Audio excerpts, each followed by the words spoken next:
સંજયભાઈ કેમ છો? મજામાં? હાવ આપણે એવા ગામમાં આવ્યા છીએ જ્યાં પ્રગતિશીલ ખેડૂત છે, જે કેરિયા નંબર 1 ગામના છે સંજયભાઈ. એને કાકડી કરેલી આ વર્ષે. તેને કેવું મેગ્નેટ કીટ ઉપયોગ કર્યો એની માહિતી લેવી. પરિચય આપો. તમારું નામ?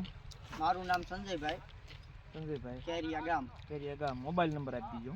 મારો મોબાઈલ નંબર 97 140 25802. હા. ઓકે. તમે મેગ્નેટ કીટનો ઉપયોગ કર્યો એરિયન કંપનીનો, એનું રિઝલ્ટ તમને કેવું લાગ્યું? મને સારું લાગ્યું. કેટલા દિવસ પહેલા ઉપયોગ કર્યો હતો? 5 દિવસ. અને કેવું રિઝલ્ટ છે? રિઝલ્ટ સારું છે. તો એ બધી રીતનું હા, સોની લીલ છે, ફાઈલી બહુ, હાલ ફ્લાવરિંગ છે, વિકાસ છે. આ 3 ઝોન આતરો જ પડી જાય. અંતરો પડી જાય છે. સરસ. પછી મેં આખામાં ચડાવ્યું. આખામાં ચડાવ્યું ત્યારે? સરસ. હું માપ રાખ્યું હતું? 2.5 વીઘામાં મેગ્નેટ કીટ. મેગ્નેટ કીટ ચડાવી. સરસ.